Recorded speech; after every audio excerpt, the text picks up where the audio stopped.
దేవుడు అద్వితీయుడు అనే సంగతిని క్రైస్తవులుగా మనం గ్రహించిన తర్వాత ప్రత్యేకించి దేవుని యొక్క అద్వితీయ స్థితి వివరిస్తూ అద్వితీయమైన ఔన్నత్యాన్ని చర్చిస్తూ చాలా విషయాలు గ్రంథం మాట్లాడారు. వాటిని ఆలోచన చేస్తాం, కనీసం కొన్నైనా. మొదటి తిమోతి పత్రిక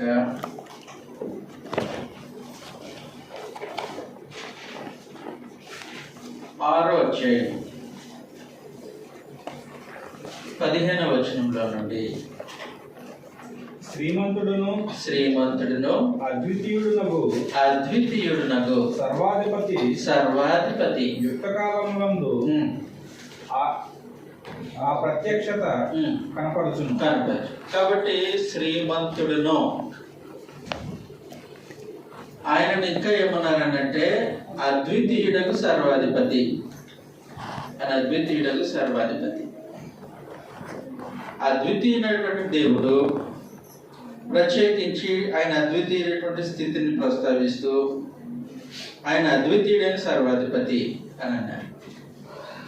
అద్వితీయుడైన సర్వాధిపతి అని అంటే ఆయనకు మించిన అథారిటీ ఇంకొకటి లేదు, ఆయనకు పైగా ఇంకొక నాయకత్వం లేదు, ఆయనకి ఇంకొక శిరస్సు లేరు, ఆయనకు ఇంకొక యజమానుడు లేడు అని అర్థం అద్వితీయ సర్వాధిపతి అని అంటే. ఇదే మన వ్యవహారిక క్రీస్తు ప్రభు సంఘ భాషలో ఎలాగంటున్నాను ఏమనుకోవద్దు, మనకు బాగా పరిచయము ఏంటంటే సంఘానికి శిరస్సు ఎవరు? మరి క్రీస్తుకి శిరస్సు అది మాట్లాడాడు అనమాట. అద్వితీయ సర్వాధిపతి చదువుతాము ఇప్పుడు. మొదటి కొరింథీ పత్రిక 11వ అధ్యాయం 3వ వచనంలో నుండి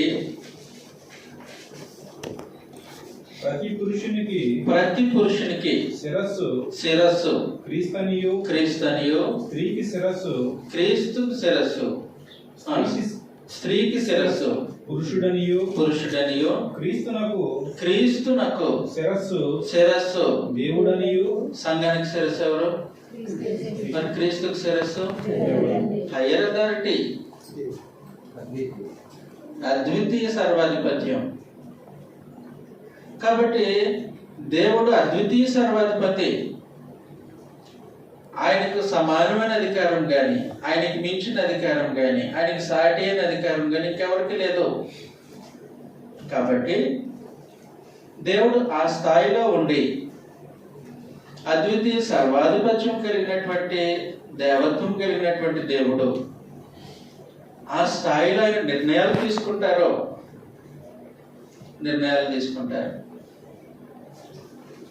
సొంత నిర్ణయాలు తీసుకోవడం అనేది ఆయన మాత్రమే చేయగలరు. సొంత నిర్ణయాలు తీసుకోవడం ఆయన హక్కు. అందుకోసమే ఎఫెసీయులకు రాసినటువంటి పత్రిక 1వ అధ్యాయం 9వ వచనంలో నుండి ప్రత్యేకించి 11 వరకు చదవాలి మనం. కాలము సంపూర్ణమైనప్పుడు జరగవలసిన ఏర్పాటును బట్టి ఆయన తన దయా సంకల్పము చొప్పున తన చిత్తమును గూర్చిన మర్మము మనకు తెలియజేసి మనకు సంపూర్ణమైన జ్ఞాన వివేచన కలుగును. ఆ కృపను ఈ సంకల్పమును బట్టి ఆయన పరలోకంలో ఉన్నవే గాని భూమి మీద ఉన్నవే గాని సమస్తమును క్రీస్తునందు ఏకముగా సమకూర్చవలనని తనలో తాను నిర్ణయించుకున్నాను. ఎవరితో సంప్రదించలేదా? తనలో తాను నిర్ణయం తీసుకున్నారా? కాబట్టి దేవుడు అద్వితీయుడైన సర్వాధిపతి, ఆయన తనలో తాను నిర్ణయించుకున్నారు. ఆయన సొంతంగా నిర్ణయం తీసుకుంటారు. కాబట్టి మనుషులు జాగ్రత్త పడాలి. ఆయన నిర్ణయాలకు మనుషులు ఎవరు అడ్డుపడటానికి వీలుండదు. ఆయన నిర్ణయాలకు మనుషులు ఎవరు అడ్డుపడటానికి వీలుండదు. ఎందుకు అడ్డుపడటానికి వీలుండదనంటే నెబుకద్నెజరు తన అనుభవంలో ఈ సంగతిని గుర్తించాడు. నెబుకద్నెజరు దానియేలు గ్రంథం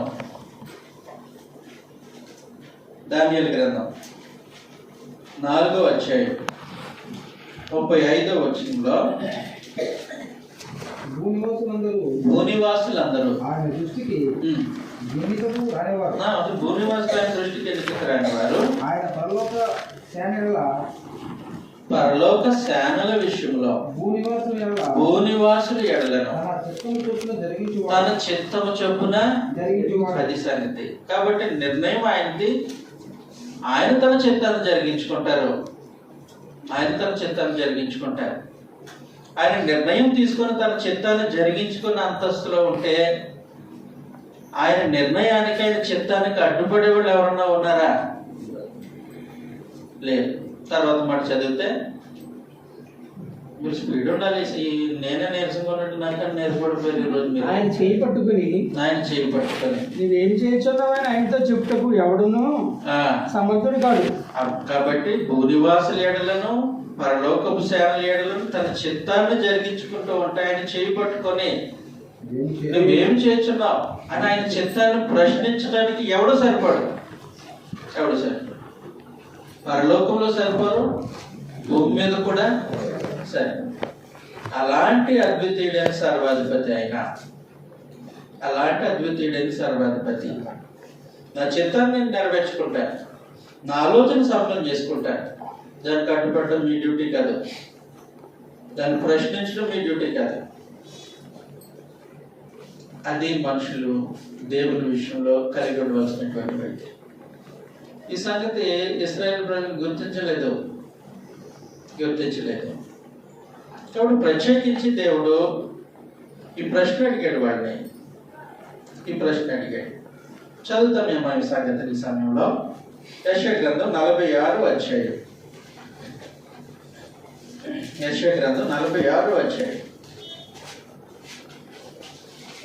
చదివాం ఉదయం 9-10 వచ్చిన చదివినప్పుడు చాలా పూర్వమున జరిగిన వాటిని జ్ఞాపకం చేసుకొనుడి. దేవుడను నేనే, మరి ఏ దేవుడును లేడు. నేను దేవుడను, నన్ను పోలిన వాడు ఎవడనూ లేడు అన్న తర్వాత నా ఆలోచన నిలుచుననియు నా చిత్తమంతయు నెరవేర్చుకున్నదిననియు చెప్పుకొనచ్చు. ఆది నుండి నేనే కలగబోవు వాటిని తెలియజేయుచున్నాను. కాబట్టి దేవుని పట్ల మనుషులు ఎలాంటి ఆలోచన కలిగి ఉండాలని అంటే ఆయన తన ఆలోచన నెరవేర్చుకుంటాడు, ఆయన తన చిత్తాన్ని జరిగిస్తాడు. ఆయన చేయబట్టుకొని ప్రశ్నించడానికి భూమి మీద ఏ మనిషికి అంత స్థాయి లేదు. పరలోకపు సేనల ఏడలను భూనివాసుల ఏడలను తన చిత్తం చెప్పున జరిగిస్తాడు. ఆయన తన చిత్తం చెప్పున జరిగిస్తూ ఉన్నప్పుడు మనుషులు అడ్డుపడడం చాలా ప్రమాదకరం. చాలా ప్రమాదకరం. అసలు ఆయన చిత్తానికి వ్యతిరేకంగా మనుషులు ప్రవర్తించడానికి వీలే లేదు. మరి ఈ నిబంధన దేవుని విషయంలో నీ ఆలోచన ఎలాగుంది?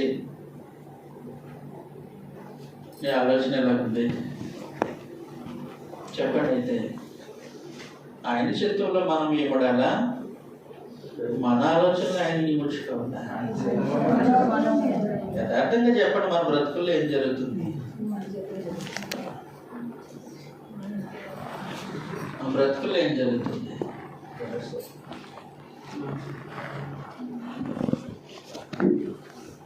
మన ప్రార్థనలో ఎప్పుడైనా నీ చిత్తమైతే అని వస్తుందా? లేదా నాకు ఇది ఇష్టం కాబట్టి చెయ్యి అని వస్తుందా? ఆలోచన చేయాల్సిన అవసరం. మనుషులు దేవుని చిత్తానికి లోబడాలి. ఆయన తన ఆలోచన నెరవేర్చుకుంటాడు, ఆయన చిత్తాన్ని జరిగించుకుంటాడు. ఆ స్థాయి ఆయనది, ఆ స్థాయి ఆయనది. కాబట్టి ప్రభువైన యేసు దైవత్వం యొక్క సర్వ సంపూర్ణత కలిగిన ప్రభువైన యేసు, దేవుని తత్వం యొక్క మూర్తిమత్వం కలిగినటువంటి ప్రభువైన యేసు, ఆయన దేవుని యొక్క చిత్తాన్ని జరిగించడానికి, ఆయన ఆలోచన నెరవేర్చడానికి శరీరాన్ని ధరించుకొని భూమి మీదకి వచ్చాడు. హెబ్రీయులకు రాసినటువంటి పత్రిక 10వ అధ్యాయం. హెబ్రీయులకు రాసినటువంటి పత్రిక 10వ అధ్యాయం 5వ వచనం. కాబట్టి ఆయన లోకమందు ప్రవేశించినప్పుడు ఇలా చెప్తున్నాడు, బలియు అర్పణయు నువ్వు కోరలేదు కానీ నాకు ఒక శరీరం అమర్చితివి, పూర్ణ హోమములను పాప పరిహార బలులు నీకు ఇష్టమైనవి కావు. అప్పుడు నేను గ్రంథపు చుట్టలో నన్ను గురించి వ్రాయబడిన ప్రకారం, గ్రంథపు చుట్టలో నన్ను గురించి రాయబడిన ప్రకారము, దేవా నీ చిత్తము నెరవేర్చుటకు, నీ చిత్తము నెరవేర్చుటకు ఇదిగో నేను వచ్చి ఉన్నాను. కాబట్టి ప్రభువైన యేసు ఆయన శరీరం ధరించుకొని వచ్చినప్పుడు ఆయన గురించినటువంటి ప్రవచనం ఏంటంటే, నీ చిత్తం జరిగించడానికి నేను వచ్చాను, నీ చిత్తం జరిగించడానికి నేను వచ్చాను. కాబట్టి నీ ఆలోచన నువ్వు జరిగించుకుంటావు, నీ చిత్తమును నువ్వు నెరవేర్చుకుంటావు. నీ చిత్తం ఏమై ఉన్నదో దానికి నా విషయంలో జరిగించడానికి నేను వచ్చాను. నాకు ఒక శరీరాన్ని అమర్చి నీ చిత్తాన్ని జరిగించడానికి పంపించావు అని ప్రభు ఏం చేశాను అన్న తర్వాత, ప్రభు దేవుని యొక్క చిత్తంలో జగత్తు పునాది వేయబడక మునిపే ప్రభు విషయంలో దేవుని యొక్క నిర్ణయం మనం ఉదయకాలం చదివాం. మొదటి పేతురు పత్రిక 1వ అధ్యాయం 20వ వచనంలో 19-20 వచనాలు చదివితే, ఆయన జగత్తు పునాది వేయబడక మునిపే, ఆయన జగత్తు పునాది వేయబడక మునిపే నియమింపబడిన గాని తన మృతుల్లో నుండి లేపి తనకు మహిమనిచ్చిన దేవుని ఎడల తన ద్వారా విశ్వాసులైన మీ నిమిత్తం కడవరి కాలం ముందు ఆయన ప్రత్యక్షమైన, కాబట్టి కడవరి కాలం ముందు ఆయన ప్రత్యక్షమయ్యింది సిలువ మరణం కోసం. కానీ నియమింపబడింది జగత్తు పునాది వేయబడకు. దేని కొరకు? ఆయన చిత్తాన్ని జరిగించడానికి నియమింపబడ్డాడు ప్రభువైన యేసు. ఆయన చిత్తాన్ని బట్టి చిత్తాన్ని జరిగించడానికి ఆయన శరీరం ధరించుకొని భూమి మీదకి వచ్చారు. దేవుడు ఆయనకు ఒక శరీరాన్ని అమర్చాడు. శరీరంలో ఉన్న ప్రభువైన యేసు శిలువ గడియలు సమీపించినప్పుడు ఆయన దేవునికి చేసినటువంటి ప్రార్థన మనకు బాగా తెలుసు. ఆయన దేవునికి చేసినటువంటి ప్రార్థన మనకు బాగా తెలుసు. ఆ ప్రార్థన కేవలం మనం చదువుకోవటానికి కాదు, ఆ ప్రార్థన మనం ప్రసంగాలు చేయటానికి కాదు. నా బట్టుడికి ఆ ప్రార్థన దేనికనంటే, మన విషయంలో దేవుడు అద్వితీయ సర్వాధిపతి అని గుర్తించాడు. అందువల్ల ఏం జరిగిందంటే, ప్రభువైన యేసు ఈ విధంగా ప్రార్థన చేశారు. చదువుతాం ఒకసారి మనం. మత్తయి సువార్త 26వ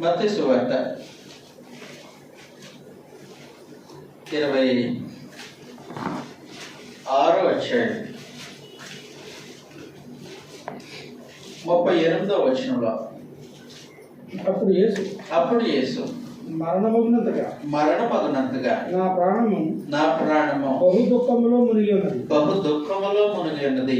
మీరు ఇక్కడ నిలిచి నాతో కూడా మెలకువగా ఉండేది వారితో చెప్పి కొంత దూరం వెళ్ళి సాగిలపడి, నా తండ్రి, సాధ్యమైతే ఈగిన నా యొద్ద నుండి తొలగిపోనేమో, అయినను నా ఇష్ట ప్రకారము కాదు నీ చిత్త ప్రకారమే కానిమ్మని ప్రార్థించి. అది సంగతి. కాబట్టి ఆయనకు శిరస్సు అయినటువంటి దేవుని ఎదుట ఆయన చేసినటువంటి ప్రార్థన, నా ఇష్టం కాదు నీ చిత్తం. మరి మన ప్రార్థన ఎలాగుంది? మన ప్రార్థన దైవత్వం కలిగిన మన నిబంధన దేవుని మనం విశ్వసించిన తీరు ఎలాగుంది? విశ్వసించిన తీరు ఎలాగుందో ఒకసారి ఆలోచన చేయాలి. వాస్తవానికి ప్రభువైన యేసు రాత్రి సమయంలో గెత్సెమనే తోటలో ఆయన చేసినటువంటి ప్రార్థన మామూలు ప్రార్థన కాదు. ఆ ప్రార్థన భారభరితమైన ప్రార్థన, వేదనతో కూడిన ప్రార్థన. గొప్ప నలుగుడు ఆయన హృదయంలో, ఆయన అంతరంగంలో ఉంది. తెల్లవారితే శాపగ్రస్తమైన మరణం, దేహంలో క్రీస్తు ప్రభు అనిపించారు. తెల్లవారితే ఎన్నడూ చెయ్యి విడవని దేవుడు క్రీస్తు ప్రభు చేతిని విడిచిపెడితే భయంకరమైన ఎడపాటు. అంతేకాదు, పాపం ఎరుగని క్రీస్తు ప్రభు మన కోసం పాపంగా చేయబడతాడు. తెల్లవారితే ఎలా ఉంటుంది లోపల నలుగురు? అంతకుముందు ప్రభువుకు ఎన్నడూ లేని ఒక అనుభవం ఎదుర్కోబోతుంది. దేవుడు తన చెయ్యి విడిస్తే ఎలాగుంటుందో యేసు ప్రభువుకు తెలీదు. తెలుసండి? తెలీదు. అనుభవం ఎప్పుడు లేదు వారి మధ్యలో. పరిశుద్ధుడు, నిర్దోషి, నిష్కల్మషుడు, పాపుల్లో చేరకుండా ప్రత్యేకంగా ఉన్నటువంటి ప్రభు యేసు. ఆయన మీద, ఆయన శరీరం, ఆయన మీద పాపం మోపితే దేవుడు ఆయన చూసే రూపం మారిపోతుంది. చూడనల్లవాడిగా, వ్యాధిగ్రస్తుడిగా. మనకు కాదు, ఆయన చూసే విధానం మారిపోతుంది. ఎలా ఉంటుందో తెలియదు ఆ పరిస్థితి. క్రీస్తు ప్రభు యొక్క శరీరం మీద పాపం మోపినప్పుడు ఆ పాపానికి శిక్ష క్రీస్తు ప్రభు శరీరం వహించాలి. తెల్లవారితే భయంకరమైనటువంటి నలుగుడు. ఆ నలుగుడిలో ప్రభు ప్రార్థన చేశాడు. ప్రార్థన చేసినప్పుడు ఆయన చెమట గొప్ప రక్తపు బిందువు వలె పడింది అన్నాడు. లోకాసు వార్త 22వ అధ్యాయం 44వ వచనమండి. చదివి. ఆయన వేదన పడి మరింత ఆతురముగా ప్రార్థన చేయగా ఆయన చెమట నేలన పడుచున్న గొప్ప రక్తపు బిందువు వలె ఆయన. కాబట్టి ఆయన చెమట నేలన పడుచున్న గొప్ప రక్తపు బిందువు వలె అయింది. అంటే ఎంత ఒత్తిడికి ఆయన లోనయ్యాడో అంతేతో ఆ అనుభవం ఆయనకు మాత్రమే తెలియదు. అనుభవం ఇంకెవరికే ఉండదు. అలాంటి పరిస్థితుల్లో ప్రభు యేసు చేసిన ప్రార్థన ఎలాగుంది? నా ఇష్టం కాదు, నీ చిత్తమే. కాబట్టి దేవుడు అద్వితీయుడైన సర్వాధిపతి. ప్రసంగానికి బాగుంది. దేవుడు క్రీస్తు ప్రభుకు శిరస్సు. ప్రసంగానికి బాగుంది. మరి అలాంటి ఆయన విషయంలో నీ వైఖరి ఏంటి? క్రీస్తు ప్రభు ఒప్పుకున్నట్టు ఆయన చిత్తానికి ప్రతి సమయంలో ఒప్పుకుంటావా?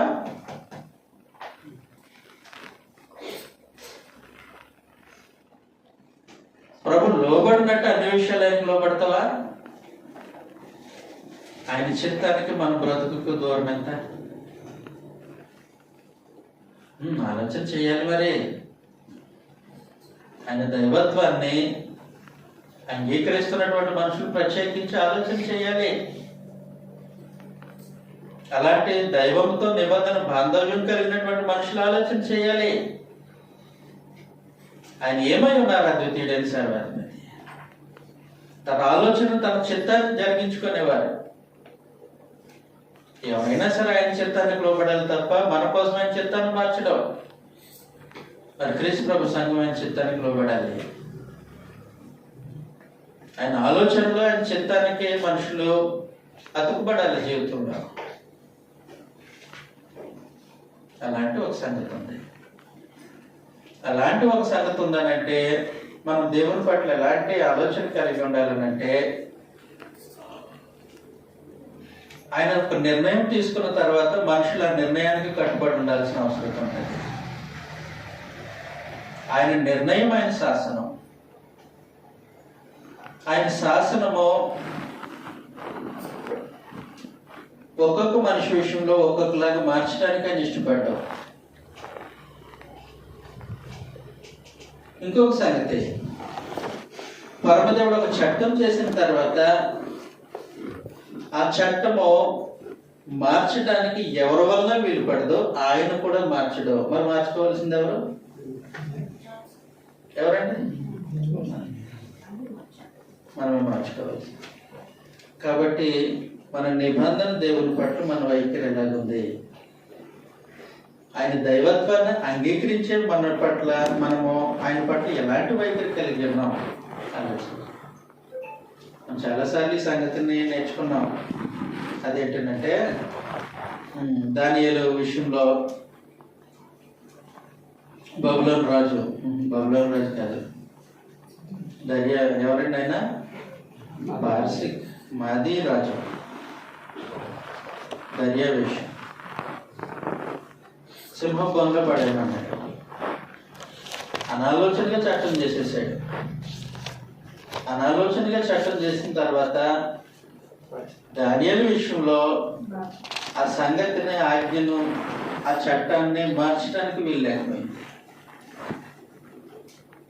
తర్వాత చాలాసార్లు ఈ సంగతిని చూసాం. ఎస్తేరు గ్రంథంలో యూదుల పట్ల అహస్వరోషు అనాలోచనగా చట్టం చేశాడు, మార్చడానికి వీలేదు.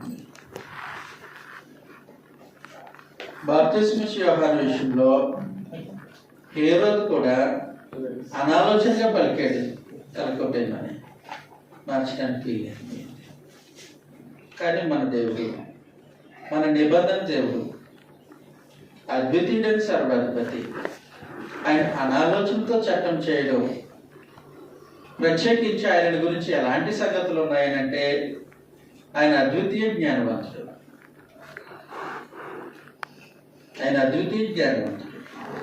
ఆయన జ్ఞానములకు మితి లేదు. అలాంటి ఆయన మన బ్రతుకుల విషయంలో మన నిత్యత్వానికి సంబంధించి ఆయన చట్టం చేశాడు. ఆయన చిత్తాన్ని జరిగిస్తూ ఉన్నారు, ఆయన ఆలోచన నెరవేరుస్తూ ఉన్నారు. కాబట్టి క్రీస్తు ప్రభు సంఘం ప్రత్యేకించి ఆలోచన చేయాల్సిన సంగతి ఇది. ఆయన దైవత్వాన్ని అంగీకరిస్తే ఆయన అద్వితీయ స్థితిని అంగీకరించాం. ఆయన అద్వితీయ సర్వాధిపత్యానికి లోపడాల్సిన అవసరం ఉంటుంది. కాబట్టి మన విషయంలో దేవుని చిత్తం ఏంటి?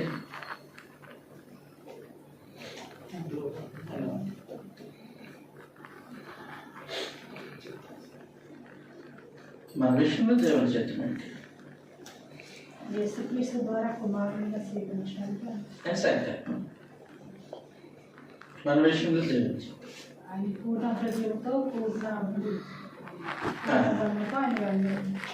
యోహాను సువార్త చాలా సంగతులు ఉన్నాయి, ప్రస్తావించడానికి సమయం సరిపోవచ్చు. కానీ కొన్ని సంగతులు మీకు చెప్తాను.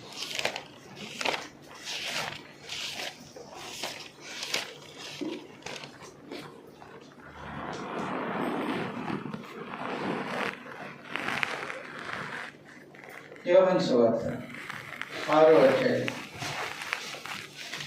40వ వచనంలో కుమారుని చూచి ఆయన యందు విశ్వాసముంచు ప్రతివాడును నిత్య జీవము పొందుటియే అది. కాబట్టి ప్రభువుని యేసును హత్తుకొని ఆయన ద్వారా ఆయన యందు కుమారుని యందు నిలిచి స్థిరపడి నిత్య జీవం పొందుటియే మన విషయంలో దేవుని చిత్తం. మన విషయంలో దేవుని చిత్తం. ఆయన యందు నిలిచి అంటే మనకు బాగా అర్థమైపోతుంది. ఎవరు చెప్తారు? సోదరులు చెప్తారు, సహోదరులు చెప్తారు ఈ సంగతిని. ఆయన యందు నిలబడమని అంటే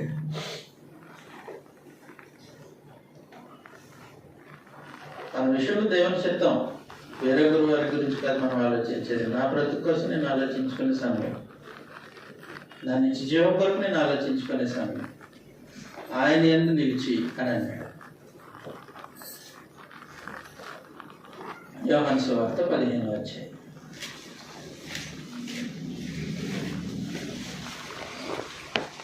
యోహాను సువార్త 15వ అధ్యాయం మొదటి వచనంలో నుండి నేను ద్రాక్షవల్లి, నా తండ్రి వ్యవసాయకుడు.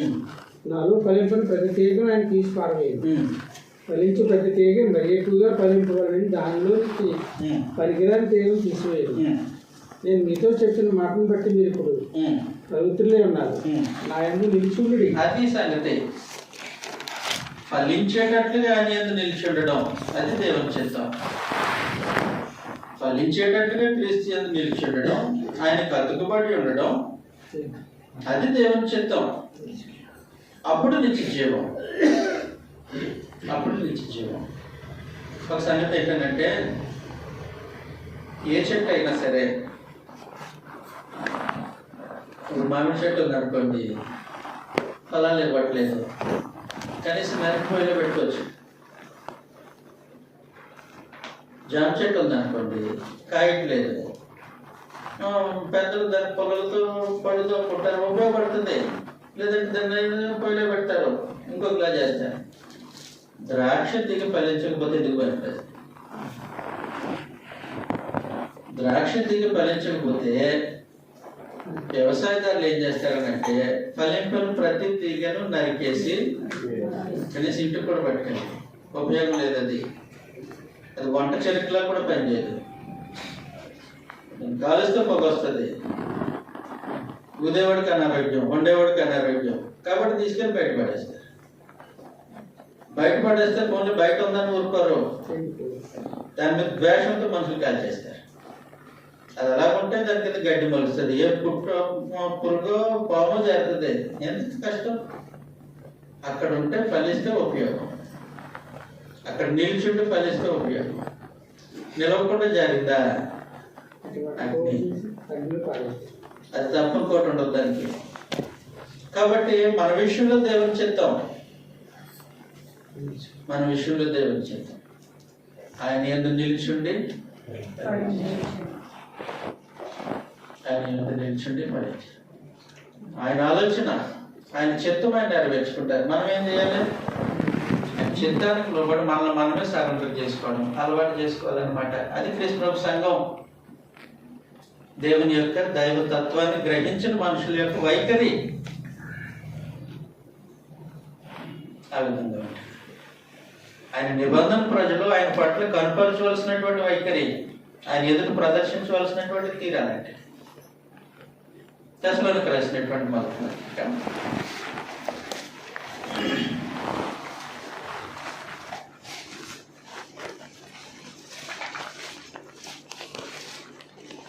నాలుగో అధ్యాయం 3వ వచనం మనం చదివితే, మీరు పరిశుద్ధులగుటియే అనగా ఈ దేవుని చిత్తం ఏంటంటే మనల్ని మనం అభ్యంతరులు కాకుండా జాగ్రత్త పడడం దేవుని చిత్తం. మన విషయంలో దేవుని చిత్తం. నేను నా బ్రతుకు అభ్యంతరులా బ్రతుకుతాను, నేను నీకు దేవుడిగా ఉంటాను కాదు. నా ఆలోచన నేను నెరవేర్చుకుంటాను, నా చిత్తాన్ని జరిగించుకుంటాను. నువ్వు నాకు సరెండర్ అయితే నీకు నాకు. నీ విషయంలో దేవుని చిత్తం అంటే నువ్వు అభ్యంతరుడు కాకుండా నువ్వు జాగ్రత్త చూసుకో. క్రీస్తు ప్రభుత్వం నుండి ఫలించడం నేర్చుకో. నీ విషయంలో నా చిత్తం అది. క్రీస్తు ప్రభు లోబడినట్లు లోబడాలి. నా ఇష్టం కాదు, నీ చిత్తం జరిగించు. నీ చిత్తానికి నేను లోబడతాను. నా ఇష్టం నెరవేర్చుకోవడానికి నేను క్రీస్తు ప్రభు సంఘంలో లేను. నేను క్రీస్తు ప్రభు సంఘంలో ఉన్నది దేనికనంటే దేవుని చిత్తాన్ని. కాబట్టి మనుషులు తమ తమను అభ్యంతరపరచుకోకుండా ఉండడం దేవుని చిత్తం. 4-5 వచనాలు చదువుతాం. మీలో ప్రతివాడును దేవుని ఎరగని అన్యజనుల వలె, ఎందుకండి దేవునిని ఎరగని అన్యజనుల వలె, వన్ సెపరేట్ బ్యాచ్. ధర్మాభిలాష ఎందుకంట పరిశుద్ధత ఎందును ఘనత ఎందును తన తన ఘటమును, ఘటము అంటే శరీరం, ఎట్లు కాపాడుకునవలను ఎట్లు కాపాడుకొనవలెనో అది ఎరుగుండుటియే ఎరుగుటియే దేవుని చిత్తం. దేవుని చిత్తం. పరిశుద్ధత యందు తమ ఘటాన్ని కాపాడుకోవడం దేవుని చిత్తం. అర్థమవుతుంది కదా? నేను ప్రార్థనకి వెళ్తాను, నా దేహాన్ని నా ఇష్టం వచ్చినట్టు అది దేవుని చిత్తం కాదు. నేను ఆయన నిబంధన సంబంధిని నా దేహాన్ని ఎక్కడ పడితే అక్కడ నిలబెడతాను, ఎక్కడ పడితే అక్కడ కూర్చోబెడతాను, ఎక్కడ పడితే అక్కడ నడవనిస్తాను. దేవుని చిత్తం కాదు. మన ఘటాన్ని కాపాడుకోవటం దేవుని చిత్తం. ఘటం అంటే ఏం లేదని చెప్పాను కదండి. శరీరం. 2 కొరింథీ పత్రిక 4:7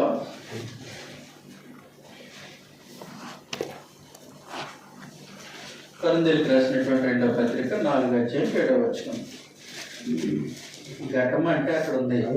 ఆయనను ఆ బలాధిక్యము నా బలాధిక్యము ఆ భావనందు దేవునిగా ఉన్నట్లు మట్టి ఘటములో మట్టి ఘటములో ఈ ఐశ్వర్యము మాకు కలదు. కాబట్టి మట్టి ఘటం శరీరం, దాంట్లో ఐశ్వర్యం ఉంది. అపోస్తలులకు ప్రత్యేకించి పరిశుద్ధాత్మను పొందినటువంటి జీవితం వాడిది. అది వాళ్ళకు మాత్రమే అనుభవం కాదు, ప్రతి క్రైస్తవునికి అనుభవం. అందువల్ల ఈ మట్టి ఘట్టంలో మనతో పాటు ఇంకొక ఆయన నివసిస్తూ ఉన్నారు. ఎవరైనా పరిశుద్ధాత్మ. చదువుతాం 1 కొరింథీ పత్రిక 6:19 మీ దేహము దేవుని వలన మీకు అనుగ్రహించబడి మీలోనున్న పరిశుద్ధాత్మకు ఆలయమే ఉన్నదని మీరు ఎరగరా. కాబట్టి మనలో ఉన్న పరిశుద్ధాత్మకు కేవలం మనకు మాత్రమే కాదు, పరిశుద్ధాత్మకు కూడా ఈ దేహం ఆలయం. కాబట్టి ఆలయం అనేటువంటి ఈ దేహాన్ని, ఈ ఘటాన్ని పవిత్రంగా పరిశుద్ధంగా ఉంచుకోవడం దేవుని చిత్తం. కాబట్టి ఈ దేహాన్ని ఎక్కడ పడితే అక్కడ నడిపిస్తాను కుదరదు. కొన్ని నడవకూడని స్థలాలు ఉంటాయి, కొన్ని నిలవకూడని ప్రదేశాలు ఉంటాయి, కొన్ని కూర్చోకూడని ప్రదేశాలు ఉంటాయి. అందుకే అంటాడు కీర్తన గ్రంథంలో, దుష్టుల ఆలోచన చెప్పున్నాడు, పాపుల మార్గం లేదు, అపహాసకులు కూర్చుని చోటు కన్నేం చేయాలో, చెవేం చేయాలో, నోరేం చేయాలో, చేతులు ఏం చేయాలో, ప్రతి దానికి పరమదేవుడు గైడ్ లైన్స్ ఇచ్చేసాడు. ఏది ఎలా ఉపయోగించాలనేది మాన్యువల్ ఇచ్చాడు. ఆ manual is nothing but Bible. ఈ ఘటాన్ని ఎలా ఉపయోగించాలో తెలియచేసేది బైబిల్. అలాగూ తమ ఘటములను కాపాడుకోవడం దేవుని చెప్తుంది అని చెప్పండి. ఇప్పుడు మన ఇష్టం నెరవేర్చుకుందామా, లేదంటే క్రీస్తు ప్రభువులాగా దేవుని చిత్తానికి లోబడదామా? అది క్రైస్తవం. అద్వితీయుడిగా దేవుని అంగీకరించారు. అద్వితీయ సర్వాధిపతి అయినటువంటి దేవునికి లోబడిన జీవితాన్ని కలిగినాం. కాబట్టి ఇలాంటి సంగతులు ఉన్నాయి. దైవత్వం గురించి మనం గ్రంథంలో నుండి పరిశీలన చేస్తూ ఉన్నప్పుడు దేవుని చిత్తం అయితే మళ్ళా కలిసినప్పుడు వీళ్ళని సంగతులు ఆలోచన చేద్దాం. కొంచెం